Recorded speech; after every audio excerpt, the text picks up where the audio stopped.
¿Qué tal? ¿Cómo les va? Bienvenidos a una nueva edición de Directo a la Fuente, en la que hoy vamos a tocar temas que están relacionados con el registro civil y la identidad particularmente.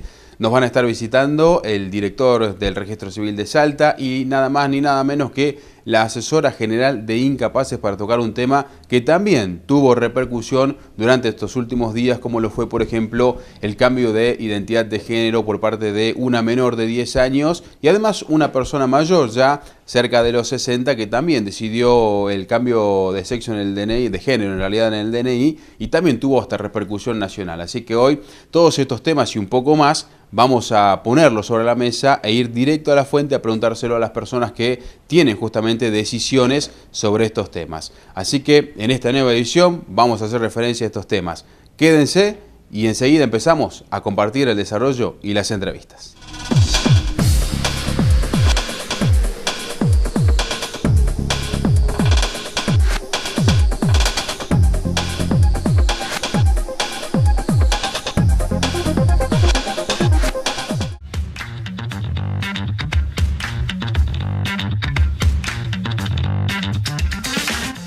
La Ley de Identidad de Género, sancionada en el 2012, establece... La Ley de Identidad de Género de Argentina, que lleva el número 26.743, permite que las personas trans, travestis, transexuales, transgéneros, sean inscriptas en sus documentos personales con el nombre y el género de elección. Además, ordena que todos los tratamientos médicos de adecuación a la expresión de género sean incluidos en el programa médico obligatorio, lo que garantiza una cobertura de las prácticas en todo el sistema de salud, tanto público como privado. Sancionada el 9 de mayo del 2012, es la primera ley de identidad de género del mundo que, conforme las tendencias en la materia, no patogiliza la condición trans. El antecedente más remoto respecto de la cuestión de la identidad de género en Argentina se remonta al año 1966, en el cual un médico que había practicado una operación de reasignación de sexo en una paciente trans femenina recibió una condena en suspenso de 3 años por el delito de lesiones gravísimas del artículo 91 del Código Penal de la Nación. El 8 de noviembre del año 2011, la autora y las comisiones de Legislación General y de Justicia del Congreso de la Nación trataron el proyecto de ley presentado por las diputadas Diana Conti, Juliana Di Tullio y Silvana Giudici y aprobaron el despacho de la ley para su posterior tratamiento en el recinto. El 1 de diciembre del mismo año, la Cámara de Diputados de la Nación aprobó por 167 votos a favor, 17 en contra y 7 abstenciones el proyecto de ley de identidad de género. Finalmente, y por 55 votos a favor y una abstención del Senado de la Nación de Argentina, se aprobó la Ley de Identidad de Género, una de las leyes más avanzadas del mundo en cuanto a libertades y derechos para el colectivo LGBT. Bueno, como decíamos en la apertura, nos visita el director justamente del Registro Civil, Matías Acenato. ¿Qué tal? ¿Cómo estás, Matías? Bienvenido nuevamente a Directo a la Fuente. Bueno, muchas gracias por la invitación. Y la verdad que en estas últimas semanas han pasado muchas cosas relacionadas justamente al registro civil, en donde, bueno, queremos ir justamente directo a la fuente y preguntarle al doctor Acenato diversas cuestiones que hacen justamente a esta área. Además, para que ustedes estén informados de lo que se viene haciendo, lo que se está haciendo y de algunos temas que empiezan a tomar repercusión, o algunos ya tomaron repercusión también hasta nivel nacional. Vamos a ir primero con algunos acuerdos que se hicieron, vamos a ir por partes justamente. Uno de ellos recientemente firmaron firmaron con ANSES. Algo muy interesante justamente, queremos que nos cuentes, porque también hay mucha gente que está vinculada a beneficios que pueda prestar, ¿no?, la ANSES a nivel nacional. Lo firmaron recientemente. ¿Con quién lo firmaron? Porque Federico Núñez Burgos, recordemos, ya dejó, Laura Cartucha ya asumió, ya está el cargo. ¿Cómo hicieron allí? Sí, en realidad se firma con el titular de ANSES a nivel nacional, con Basavilbaso.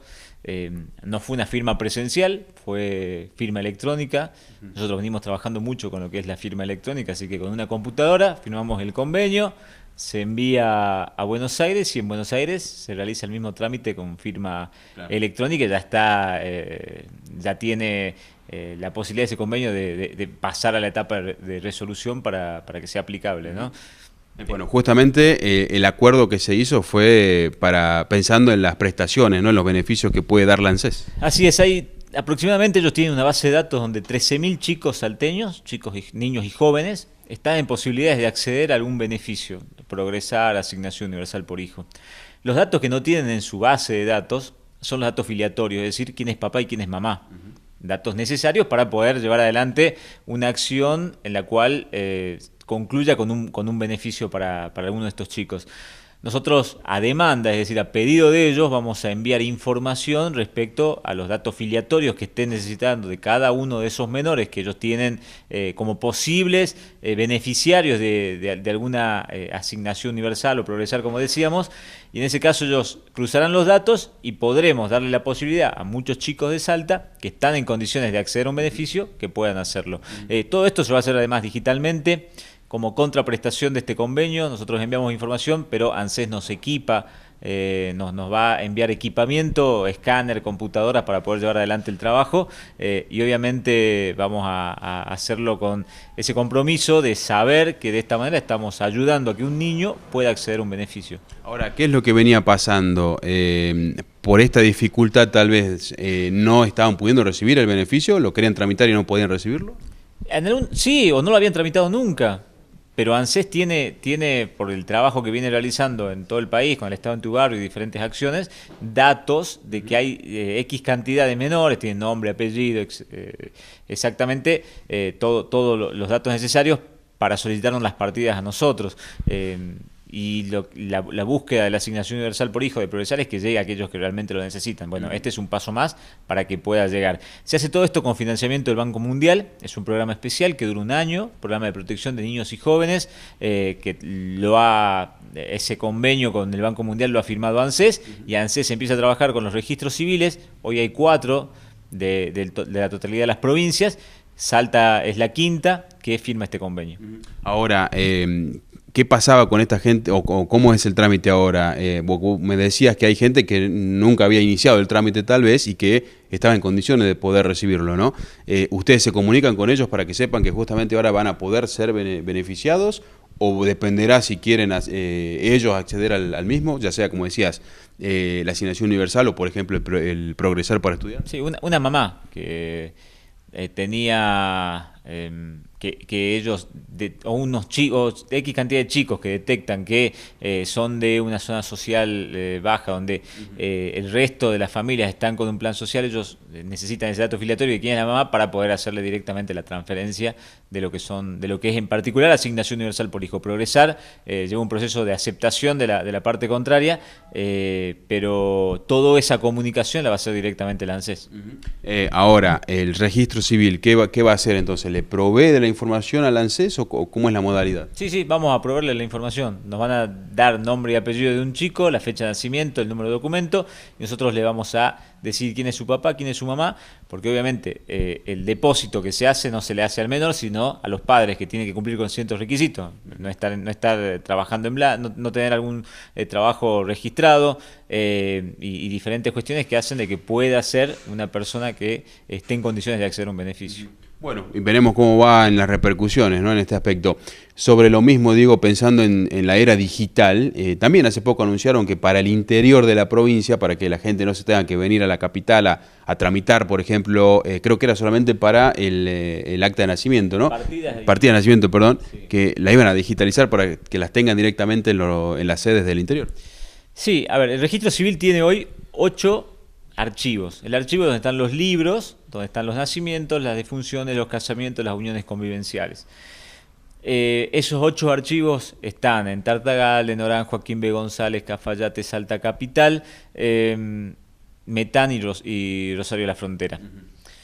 ¿Qué pasa con el vecino de Cachi? ¿Qué pasa con el vecino de Güemes? ¿Qué pasa con el vecino de Santa Victoria Este? ¿Con el vecino de Rivadavia? Se tienen que venir a Salta Capital a pedir una partida de nacimiento. Estamos hablando que a veces económicamente no es posible costear ese viaje o que no cuenta con el tiempo para hacerlo.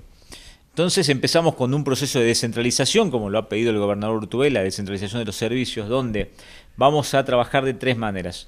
En una primera etapa, y en aquellos lugares que sea posible por el espacio físico, llevaremos los libros, es decir, a Güemes le vamos a llevar los libros que corresponden a Güemes, a las Lajitas, los libros que pertenecen a Lajitas, a Huachipas, los de Huachipas, para que la gente ya pueda solicitar su partida en esos lugares.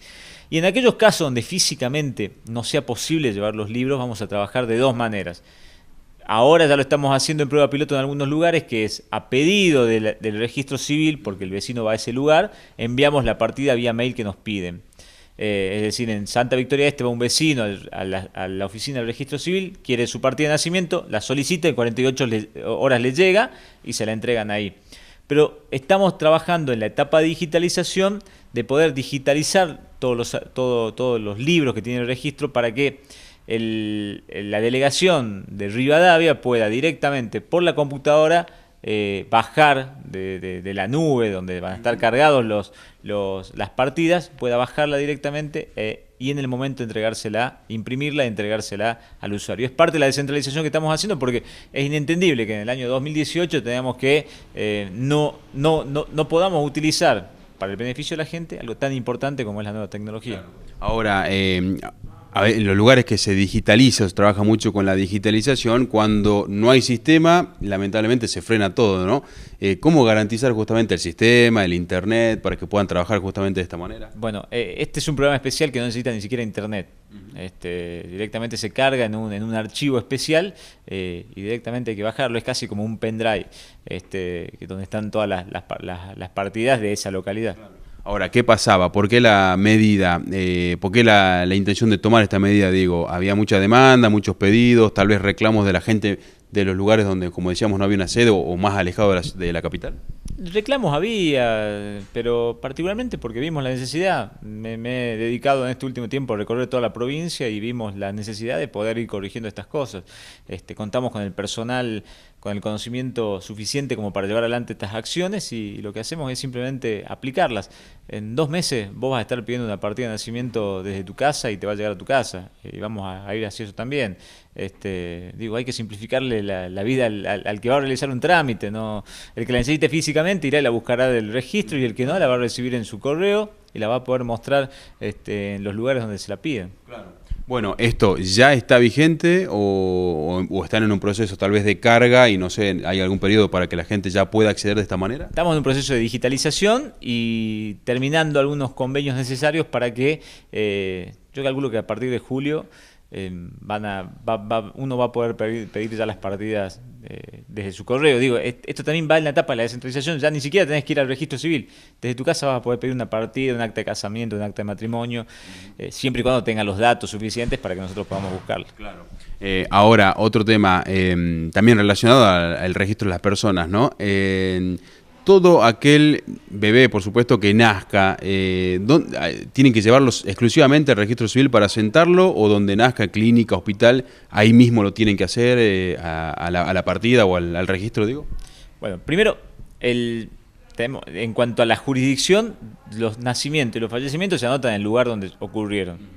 Si vos estás en Salta y tuviste tu hijo acá y eras de Rivadavia, lo tenés que anotar acá. Lo mismo pasa si hubiera sido en caso de fallecimiento. Ahora, particularmente del procedimiento de anotación de los chicos de registración, por decisión del gobernador Urtubey, se han puesto oficinas del registro civil en diferentes lugares, en diferentes hospitales. Materno-infantil, Papa Francisco, en realidad hay una delegación pegadita que es la de San Ignacio, en Orán, en Tartagal, en Colonia Santa Rosa, en Güemes, vamos a avanzar con otros departamentos también. En esos lugares, que son hospitales públicos, una vez que nace el bebé se hace el certificado de nacido vivo y eso se envía al registro civil a esa oficina. Cuando a la mamá le dan el alta, se retira, pero antes de irse pasa por la oficina, hace la registración del bebé y hace el primer documento, que es el de 0 años, que es gratuito. En caso de que la mamá no lo anote, se vayan, le den el alta y se vaya y nunca haga el trámite, nosotros desde el registro civil de oficio le ponemos el nombre que dieron en el parto y el apellido de la mamá, que es lo que figura en el certificado de nacido vivo. Porque tenemos que asegurarle a ese chico la identidad, si no es un invisible, no existe. Vamos a avanzar ahora con las clínicas privadas, para que ellos también nos hagan la comunicación de quiénes son, cuáles son los nacimientos que se producen ahí, para que podamos también actuar de oficio en esos casos. Hoy aquellos que nacen en clínicas privadas van después con el certificado de nacido vivo, el bebé y van el papá y la mamá a hacer la registración al registro civil. Pero no tenemos un control, ahí advertimos si pasaron o no 40 días, pero no tenemos un control de los nacimientos que se dan fuera del ámbito público, ¿no? Ahora, allí notaron algo justamente que estaba pasando, tal vez que se anotaban tarde a los niños y se perdían algunos beneficios, o justamente que al final no se lo terminan anotando en el día que nacieron, en el lugar que nacieron, sino cuando fueron a anotarlo. ¿Estaba dando esto, digo? Sí, el problema es que hay que cumplir con la ley. El papá y la mamá tienen la obligación de anotarlos hasta los 40 días de haber nacido. Si no lo ya están en falta. Ya entramos en la etapa de la registración tardía. Si bien no se pierde ningún beneficio, estamos con 40 días un chico que no ha sido anotado, que no ha sido registrado y que la ley lo obliga a que lo hagan. Sin embargo, bueno, nosotros seguimos avanzando en el registro. El año pasado, desde que está la aplicación de la ley, estamos hablando de 2015, ya 2.000 chicos anotó el registro de oficio, más de 2.000 chicos anotamos de oficio, y vamos a profundizar mucho más, por supuesto. ¿Ese número es alto, era alarmante, o cómo lo tomaron? Y no tenía que existir ninguno, tenía que existir la obligación, el papá y la mamá tenían que cumplir directamente con su obligación de anotarlos. Sería lo ideal. Claro. Bueno, nos quedan más temas para hablar, así que ya volvemos con el doctor Asenato, hoy nos visita, nos quedan varios temas que tomaron repercusión nacional, así que quédense que enseguida volvemos con más.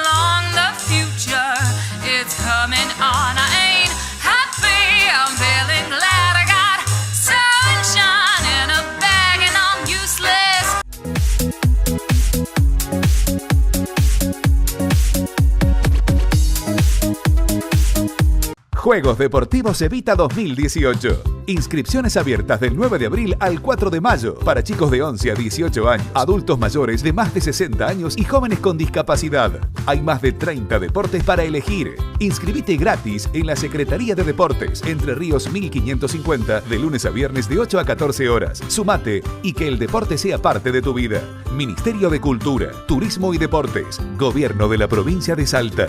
Entre todos.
Bueno, como decíamos, hay otros temas que tomaron repercusión nacional, para bien o para mal, después se verá, ¿no? En esta ocasión, por ejemplo, Lo que pasó ya en su momento, vamos a tratar de, si bien ya tiene trascendencia nacional, como decíamos, pero en este programa vamos a tratar de resguardar un poco la integridad, al menos evitando los nombres de quienes vamos a hablar, pero que, como digo, ya se conocieron los casos.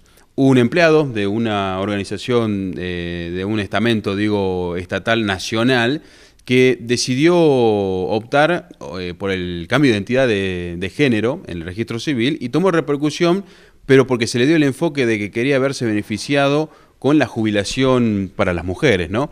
Esta misma persona hizo declaraciones en medios diciendo que, bueno, que nada tenía que ver. Pero la consulta es esta: si una persona quiere realizar el cambio de identidad de género, recordémosle también a la gente, ¿cómo es el trámite? ¿Qué hay que hacer? Sí, vamos a hablar de lo que es el procedimiento. La ley de identidad de género, promulgada en el 2012, marca dos situaciones, los mayores de edad y los menores de edad. Para el caso de los mayores de edad, no podemos requerir, ni para los menores tampoco, ni intervención quirúrgica, ni que hayan estado sometidos a un tratamiento psicológico, médico, hormonal. Lo que se busca es que la persona pueda plenamente desarrollarse conforme se autopercibe. ¿Sí? Es una declaración jurada, se la firman y empieza el procedimiento del cambio de identidad de género. No hay ninguna otra etapa en el caso de los mayores de edad, ¿no? Después se le hace una nueva partida, se notifica y esa persona ya puede realizar el documento con el nuevo nombre. Por ejemplo, un hombre que se realiza en el DNI el cambio de género, en este caso, ¿no? Pasa de masculino a femenino. ¿Es solamente ir y manifestarlo y se le hace el nuevo DNI, el acta y demás? ¿O también hablemos de la foto? ¿Qué pasa en la foto? No, en principio es una situación muy íntima en la persona. Si esa persona se autopercibe hombre o mujer distinto a cómo ha sido anotado en el momento de su nacimiento en la partida, nosotros no podemos, como te decían, exigir nada, ni un tratamiento médico, ni un tratamiento psicológico, ni un tratamiento hormonal, ni siquiera exigir una intervención quirúrgica total o parcial. La ley así lo dice, no se lo puede pedir como requisito. O sea que la foto podría seguir teniendo aspecto masculino, digo. Mi opinión, nosotros tampoco podemos hacer una discriminación respecto a cómo se viste o a cómo habla o a cómo es su vida de la puerta hacia afuera. Es una situación muy íntima, muy personal, donde esa persona ha tomado la decisión de iniciar un trámite de cambio de identidad de género y se le otorga una nueva partida con el nombre que ha elegido, y a través de esa nueva partida donde dice el género, ya sea masculino o femenino, que como se autoperciba, recién ahí puede hacer el nuevo DNI. Claro, digo La pregunta sería, yo sí te entiendo, a ver, si una persona que cambia de género de masculino a femenino y va a hacerse el documento con traje y corbata, y puede hacerlo. Claro. La ley lo que no me permite a mí es tomarle un trámite de documentos si tiene anteojos o gorra. El resto depende de cómo uno quiera vestirse o cómo uno quiera andar. Bueno, justamente estaba ahí el debate, ¿no? Muchos decían, bueno, si una persona masculina se hace el cambio justamente en el DNI del género, y la foto debería ser justamente si se percibe mujer, con aspecto de mujer. Ahí estaba también parte del debate, ¿no? Pero bueno, si la ley no te lo exige, podés seguir teniendo tu imagen tal vez de masculina en este caso. Sí, no podemos hacer nada. Quizás hasta por una cuestión, no sé, supongamos laboral, esa persona desea seguir teniendo una imagen masculina o femenina. Uno no, digo, son cosas muy íntimas y muy de la vivencia propia de la persona del día a día. O si cómo fue su relación con los compañeros, o cómo fue su relación. Eso es algo que nosotros no nos puede modificar o impedir que podamos permitirle que, amparados en la ley de identidad de género, pueda llevar adelante un trámite. En su momento se habló de que había muchos puntos grises en la ley. ¿Cómo lo percibís vos, que estás justamente a cargo del registro civil y tenés ese punto? El otro es el de especular si quería o no acceder a algún beneficio, en este caso el de la jubilación para mujeres, que sabemos que es mucho antes que el de los varones. Yo creo que no hay puntos grises, yo creo que es una ley muy amplia. Es así, no hay puntos grises. La han decidido dejar abierta de esa manera. Abusos del derecho, aprovecharse los beneficios de una ley, existen en todos los ámbitos, si es que se prueban. Es muy difícil probar, en un caso puntual, una hipótesis de que una persona haya cambiado de género para obtener un beneficio, en este caso haya cambiado de hombre a mujer para jubilarse antes, porque la edad jubilatoria es de 60 años y no de 65, y bueno, esa persona, primero, para el Estado ya es mujer. puede adecuarse a los beneficios, a los derechos, a las obligaciones que el Estado le da a las mujeres, con las diferencias que hay. Lamentablemente hay diferencias en algunas cosas. Pero esa persona tendría que decir, miren, yo me he cambiado de identidad de género simplemente para acceder a un beneficio. Bueno, ahí sí encontramos que hubo un abuso del derecho, una estafa, veremos cuál es el tipo legal. Pero mientras tanto, nosotros tenemos que confiar que esa persona lo hizo porque así se autopercibe. Claro. Lo decidió hacer a los 60 y no a los 30 y no a los 15, y bueno, fue por la decisión que le llevó construir esa identidad de género, quizás el tiempo. Claro. Bueno, otro caso que tomó repercusión también nacional fue el de una nena que decidió a los 8, manifestó en realidad su identidad con el género femenino. Y hace poquito consiguió justamente el DNI ya con la reasignación, ¿no? Con el cambio. Es un caso inédito, en Salta por lo menos es el primero que se da. Sí, vamos a hablar de lo que es el procedimiento también. Sí, es de las más chicas que se da el caso.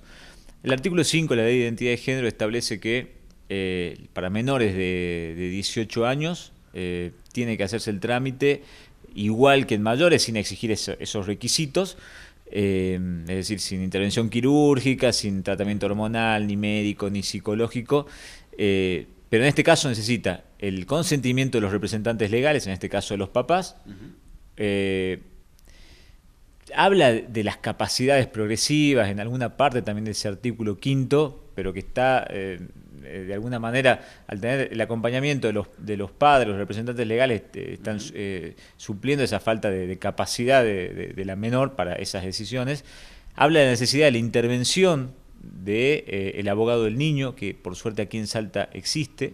Es una institución relativamente nueva, si no me equivoco, la ley 26.061 es la que conforma, la que crea la figura del abogado del niño.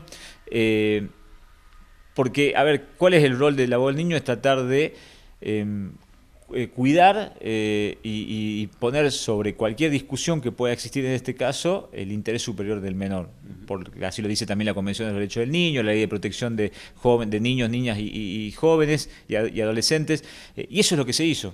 Cumplir con ese procedimiento, sumándole tanto la abogado del niño como en mi caso nos reunimos con los papás y con la menor para conversar y para poder entender un poquito más la situación, el porqué, sin exigirlo como requisito, digo, simplemente para tratar de ver de que estábamos llevando adelante una decisión correcta. Y después lo que se hizo fue aplicar la ley. Claro. Y respetando los derechos del menor, de la menor en este caso, no se le puede decir que no. Si hubiera existido un conflicto, si hubiera advertido, por ejemplo, un conflicto entre papá y mamá, yo hubiera solicitado que se lo haga vía sumarísima, como dice la propia ley. En caso de que ambos representantes legales no estén de acuerdo, bueno, judicialmente habrá que resolverlo. No existía eso.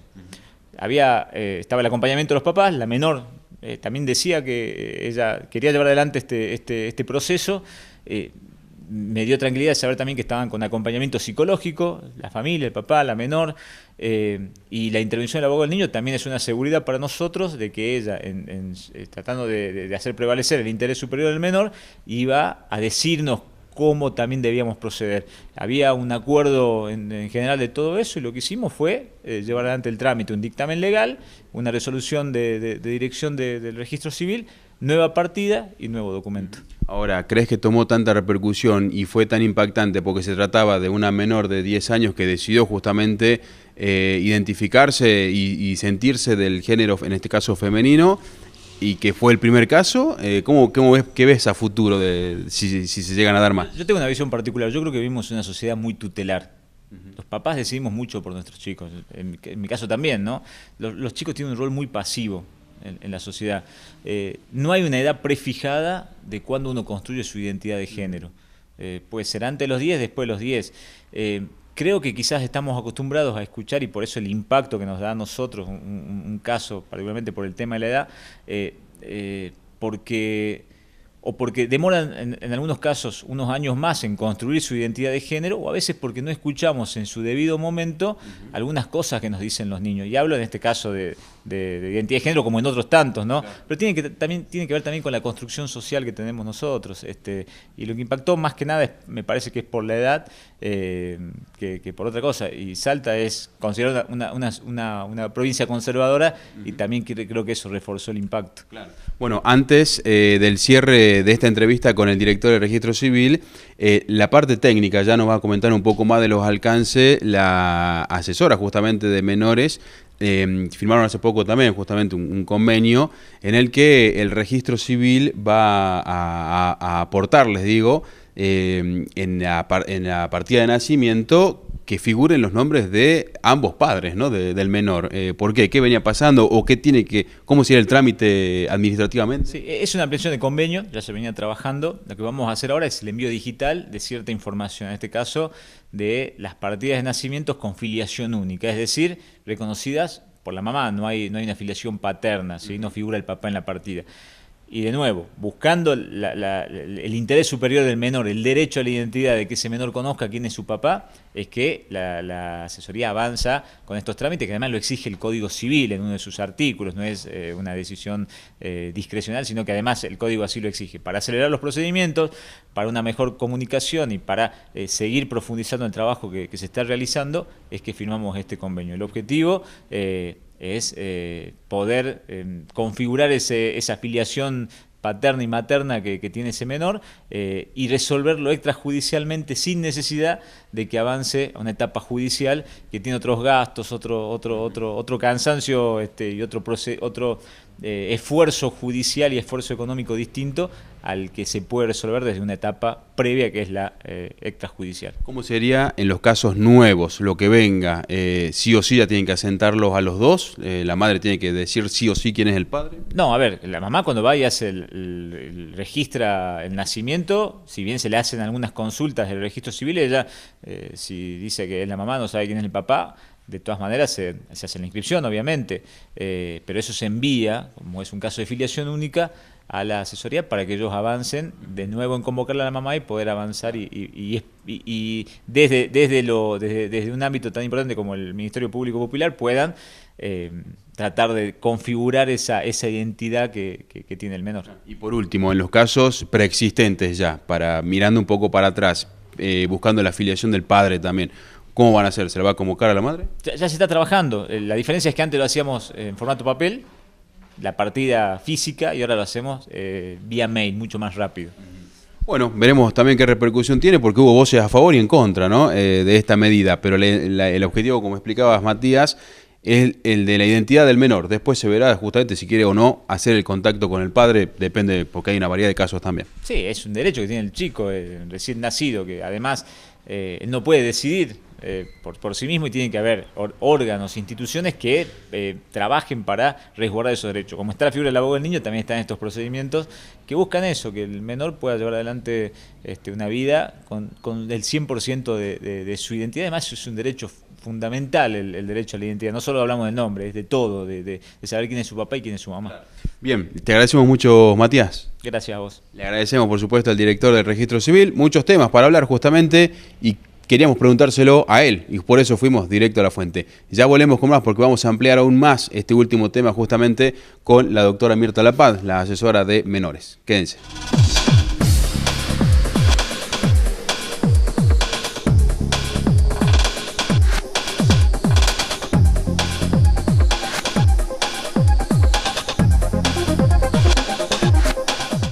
El derecho a la identidad es un derecho humano, por el cual todas las personas desde que nacen tienen derecho inalienable a contar con los atributos, datos biológicos y culturales que permiten su individualización como sujeto en la sociedad y a no ser privados de los mismos. El derecho a la identidad abarca los derechos a tener un nombre, un apellido, una nacionalidad, a ser inscrito en un registro público, a conocer y ser cuidado por sus padres y a ser parte de una familia. El derecho está incluido en los artículos 7 y 8 de la Convención sobre los Derechos del Niño aprobada en 1987, considerando que los pueblos de las Naciones Unidas han reafirmado en la Carta su fe en los derechos fundamentales del hombre y en la dignidad y el valor de la persona humana, y su determinación de proveer el progreso social y elevar el nivel de vida, dentro de un concepto más amplio de la libertad. Considerando que el niño, por su falta de madurez física y mental, necesita protección y cuidado especial, incluso la debida protección legal, tanto antes como después del nacimiento. En el marco de las nuevas disposiciones del Código Civil, el Ministerio Público y el Gobierno de Salta firmaron un acuerdo para que el Registro Civil envíe por correo electrónico y una firma digital las partidas de nacimiento sin filiación paterna. El objetivo del acuerdo es procurar la relación del padre con el niño que solo haya sido inscripto por su madre. El Código Civil dispone que en el caso que se inscriban estas partidas solo con filiación materna, se debe dar intervención a la Asesoría General de Incapaces para procurar el reconocimiento paterno. Hubo voces en contra de la medida y voces a favor. Solo el tiempo dirá si fue lo correcto. Bueno, como decíamos, vamos a ampliar este último tema que tocábamos hace instantes con el director del Registro Civil de Salta, el doctor Matías Asenato, preguntándole ahora a la asesora general de Incapaces de la provincia dependiente del Ministerio Público, la doctora Mirta Lapad. Doctora, ¿qué tal? Bienvenida, ¿cómo le va? ¿Qué tal? Buenas tardes, gracias por la invitación. Bueno, para que la gente, nuestros televidentes tengan un panorama antes de abocarnos a este tema, ¿qué es lo que hace en este caso, un asesor o asesora de incapaces? ¿Y quiénes son, en este caso, los incapaces? Bueno, nosotros nos ocupamos de la defensa y protección de las personas menores de edad y de las personas con restricción de capacidad, las personas que tienen afectada su salud mental.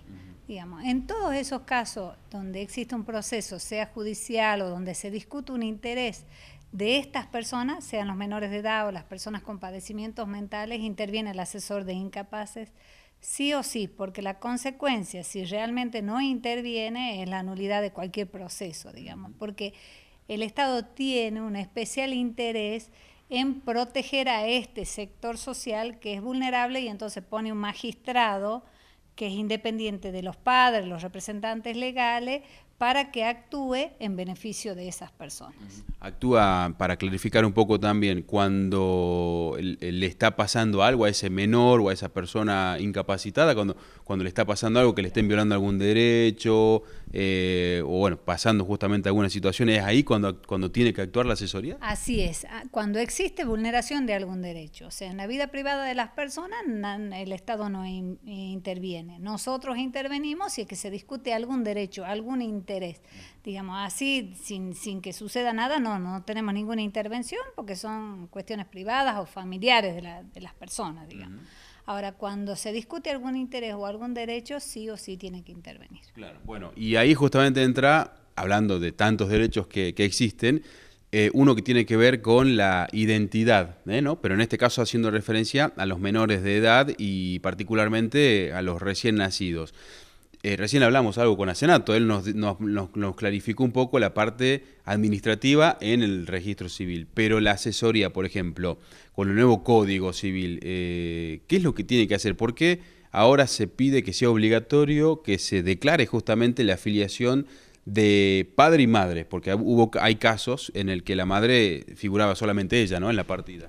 Sí, así es. Desde la entrada en vigencia del nuevo código se impone como un deber del Ministerio Público procurar la vigencia efectiva del derecho a la identidad, es decir, que el niño conozca toda su realidad biológica y entonces se ha impuesto el registro civil que nos notifique al Ministerio Público cuando se inscriben niños solo con filiación materna.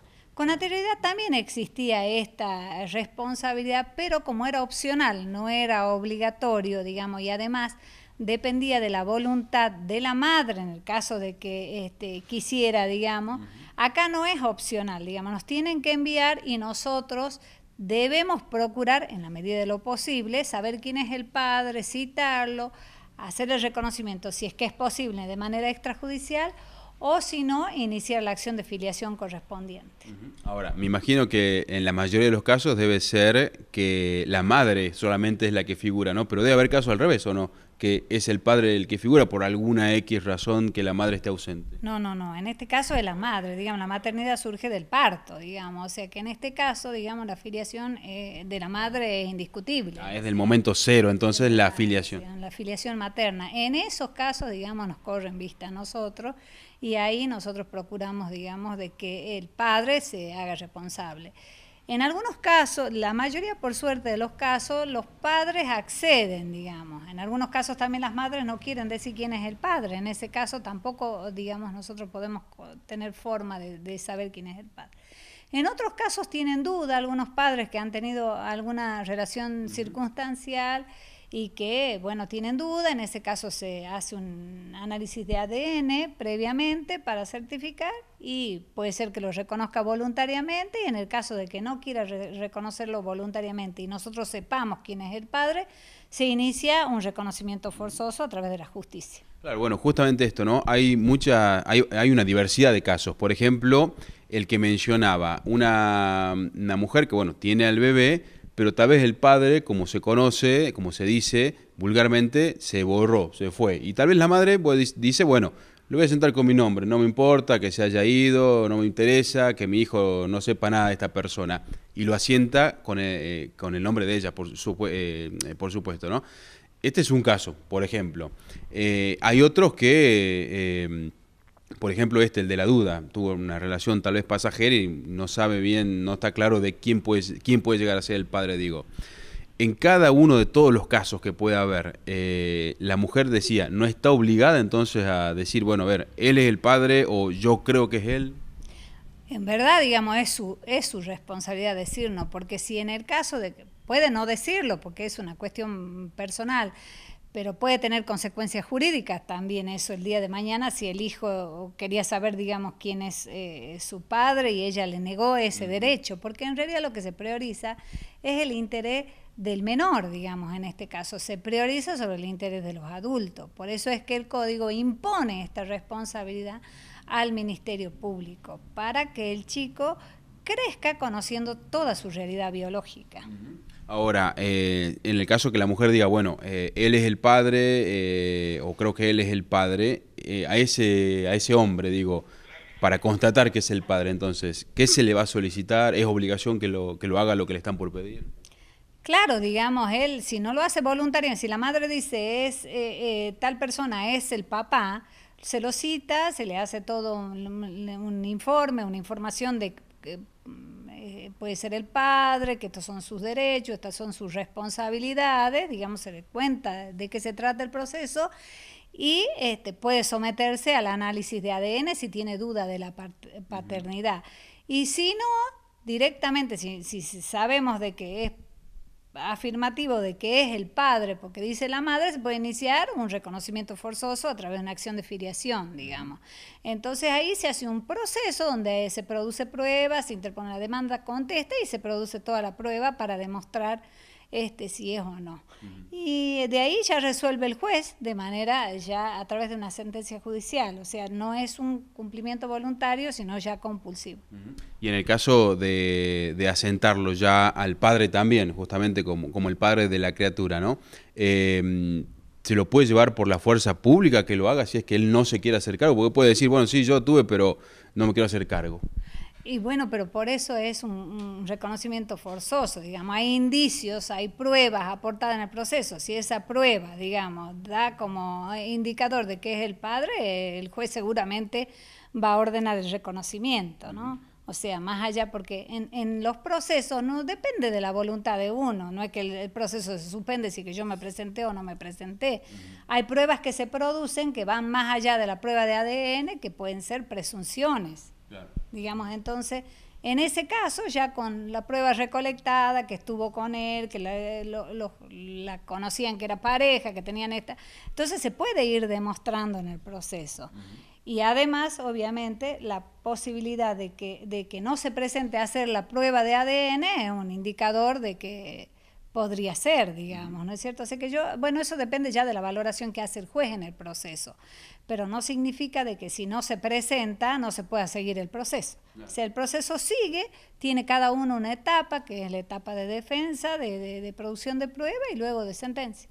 Ahora, sobre este punto de la prueba de ADN y cotejar, ¿en la Argentina se hace este estudio? ¿Se lo encarga afuera? No sé cómo es la modalidad, por eso se la pregunto. Sí, sí se hace. Nosotros hicimos un convenio. Nosotros estamos hablando, digamos, en los casos de que no puedan financiar. Se hace, por supuesto, se hace acá en Salta la prueba de ADN, pero nosotros hicimos un convenio con la Corte de Justicia para que a través de, digamos, del Poder Judicial se financie la prueba de ADN en los casos en que sea necesario ir al proceso judicial o donde haya duda, a fin de no judicializar los casos si es que realmente la persona quiere reconocerlo, pero solo tiene dudas en la paternidad. Bueno, tenemos que hacer la pausa, pero me quedan algunas consultas más, técnicas también, por supuesto, para despejar dudas, porque le voy a transmitir una en particular, que cuando se hizo noticia, cuando se dio a conocer esto, por ahí algunas madres de las denominadas solteras, bueno, por ahí no estaban muy de acuerdo, pero queremos clarificar esto, ¿no? No estaban muy de acuerdo con que figure el padre que los abandonó. Pero ya le pregunto correctamente justamente a la asesora general de Incapaces que hoy nos está visitando. Ya volvemos con más.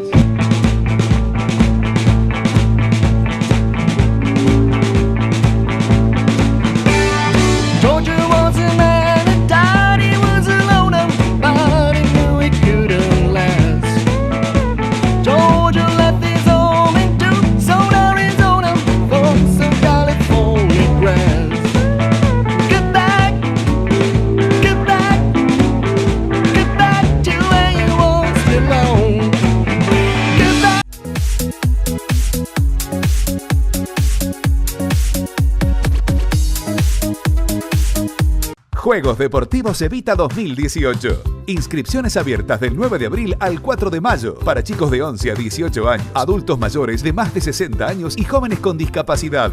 Hay más de 30 deportes para elegir. Inscribite gratis en la Secretaría de Deportes, Entre Ríos 1550, de lunes a viernes de 8 a 14 horas. Sumate y que el deporte sea parte de tu vida. Ministerio de Cultura, Turismo y Deportes. Gobierno de la provincia de Salta. Entre todos.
Bueno, como decíamos recién, justamente, le transfiero una inquietud.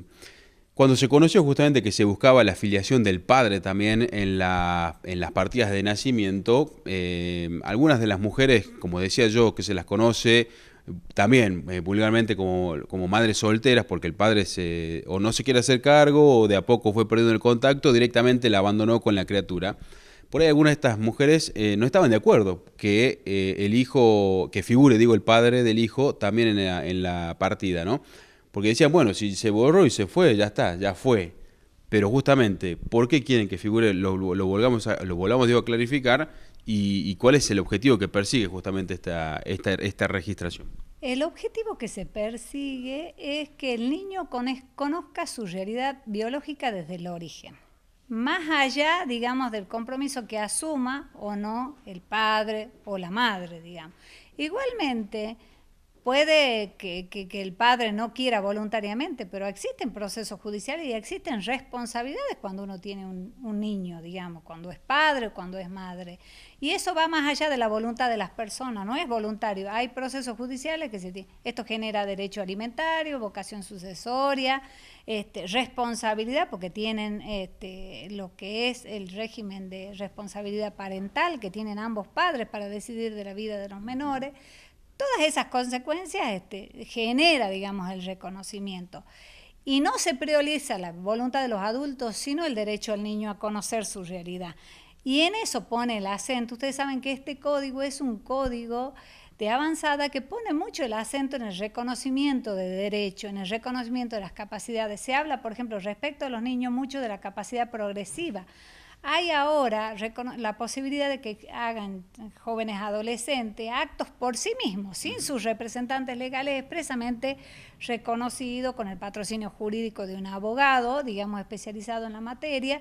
Entonces, este código pone el acento en los vulnerables, en la mayor protección y defensa, y en que se les reconoce la calidad de sujeto de derecho, digamos, no de objeto de protección de decisiones de adulto. Y digamos, ahí es donde se pone el acento en este nuevo código. Claro. Porque, por ejemplo, hay casos en los que la madre dice, bueno, no importa, yo me puedo hacer cargo, yo puedo bancar todo. Pero la otra parte, claro, se la lleva de arriba, bueno, no hay que poner nada. Pero el niño justamente es el que tiene el derecho, en este caso, de recibir la contención. La famosa, por ejemplo, cuota alimentaria, me imagino, ¿no? Sí, pero va más allá de eso, de que digamos, le haga o no falta la cuestión económica, digamos, en la estructura del psiquismo de un niño. Es importante conocer su realidad biológica. Por algo las normas tratan de preservar esto. No es solo a lo mejor la cuestión económico que es necesaria, pero que por ahí, como dicen algunas mamás, las pueden proveer por sí mismas. Es, digamos, ubicarse en otro lugar pensando en el interés del niño y en cómo va a crecer ese niño, conociendo toda su realidad biológica, más allá de lo que en la práctica se desarrolle en cuanto a lo vincular y afectivo con los padres. Claro, justamente esto, ¿no? Porque en un primer momento lo decíamos al pasar, pero quería profundizar ahora. Por ahí muchas mujeres de las que hoy están solteras, digo, por ahí temen eso, ¿no? De que se esté buscando que el niño haga contacto con el padre. Y bueno, ya la relación entre ellos dos, si está rota y demás, entre padre y madre, digo, tal vez no se la quiera retomar o tal vez digan, bueno, yo no quiero que mi hijo sepa nada con el padre porque lo dejó. No ese es el objetivo, que haga el contacto. Es como usted dice, después se verá qué quiere hacer el menor. Al contrario, las mamás que están deben procurar el vínculo, más allá de la cuestión de pareja, porque el niño no es, digamos, el nexo entre la cuestión de pareja. El niño necesita de ambos padres y eso lo deben conocer y comprender y aceptar todas las mamás. Y aprovecho esta oportunidad para que se superen las diferencias o las cuestiones personales, porque los niños necesitan, para crecer con una mente sana y saludable, del aporte de ambos padres. La naturaleza requiere, digamos, la estructura natural de la psiquis del niño. Cualquier especialista sabe que se estructura en la primera infancia y de ahí depende el adulto del mañana. Y el niño necesita conocer. Los adultos podemos equivocarnos, pero las madres no deben ser el obstáculo para ese vínculo. Inclusive hay hombres que quieren tener un vínculo con los hijos y que a veces, por ejemplo, se dio caso de que esta mamá lo inscribió sola, nunca le avisó, digamos, al padre que tenía este hijo y que se entera porque nosotros lo citamos, ¿no? Se dieron esas situaciones, que a veces ellas sienten que, bueno, se quedaron abandonadas y que, bueno, que no está bien llamarlos o avisarles, o tiene alguna otra situación familiar ese papá, entonces, digamos, no se entera. No le avisan o por temor también a que se lo saquen, porque siempre está ese tema de que te lo saco al niño, ¿no? Bueno, esas cuestiones hay que superarlas. Ambos padres tienen que superarla en pos del niño. Por eso es que las leyes tratan de protegerlos a los niños, porque es lo mejor para ellos. Tal vez no es lo mejor para los adultos en un determinado momento, pero ellos son niños en crecimiento, digamos. Los adultos ya tuvimos oportunidades en la vida, digamos, y podemos comprender más otras realidades. Los niños no las pueden comprender y en eso es necesario, digamos, fortalecer esos vínculos. Claro. Nosotros nos dimos con casos curiosos en que, como les digo, no sabían y ni se negaron, digamos, hicieron el reconocimiento. Otros casos que llegó un niño, digamos, sin filiación y resulta que ya tenía otro hermano del mismo padre que tampoco fue reconocido y que después se hizo un solo trámite y logramos el reconocimiento de ambos hijos. Digamos, era una relación que siempre venía, pero que el padre no asumía legalmente, digamos, su paternidad, pero él sabía que era el papá y que además nos enteramos que tenía otro. Entonces se hizo una sola acta, digamos, donde reconoció a los dos hijos. No en todos los casos es la mujer, digamos, la que impide este reconocimiento, pero también hay casos, como en toda situación, hay casos donde la mujer no le interesa y hay casos en que, digamos, el padre se quiere hacer cargo voluntariamente. Claro. Por último, la lucha esa de el reconocimiento, que la mujer puede emprender para que el padre se haga cargo del hijo o buscar el reconocimiento, como decíamos, ¿ahora sería siempre de oficio? ¿Podría decirse o no? Es deber, digamos, del Ministerio Público, en este caso los asesores. Igual pueden ir y buscar un defensor oficial y se hace el proceso de filiación. Pero es deber, digamos, del Ministerio Público Pupilar y en este caso los asesores inician el proceso de filiación ellos directamente. Digamos. Bueno, entonces para pasar en limpio, el Ministerio Público a través de la Asesoría General se enterará de los casos siempre y cuando, que ahora está obligado, el registro civil se lo informe. Así sería. Así es, ellos nos remiten todas las partidas de toda la provincia y nosotros las distribuimos, digamos, para que hagan las citaciones, las comunicaciones en toda la provincia. Bien, doctora, le agradezco mucho la visita y que nos haya podido un poco clarificar justamente esta situación que también se conoció hace poco y por ahí en algunos casos generó discordia porque se plantaron voces en contra, otras a favor, pero la idea es llevarle justamente más información y fuimos nada más ni nada menos que a la asesora general, que es la que, como se dice, tiene la posta en este tema. Sí, muchas gracias. La verdad que es un tema nuevo que a veces genera temores, dudas por falta de conocimiento. Igual cuando se presentan en la asesoría de incapaces se les notifica todo, cuál es, digamos, el origen de esto, cuál es su deber, por qué, cuál es el espíritu del código, a qué se apunta, como para que la gente también tenga esa tranquilidad. Hay muchos mitos, digamos, con la justicia, la intervención de la justicia, el régimen de visita de los niños, la cuota alimentaria, digamos, que por ahí se van despejando cuando uno conoce bien de qué se trata. Bien, doctora, muchísimas gracias. Gracias a ustedes. Le agradecemos a la doctora Mirta Lapada, asesora general de Incapaces de la provincia de Salta. Y así fuimos con un nuevo tema y, como siempre, directo a la fuente. Será hasta el próximo reencuentro.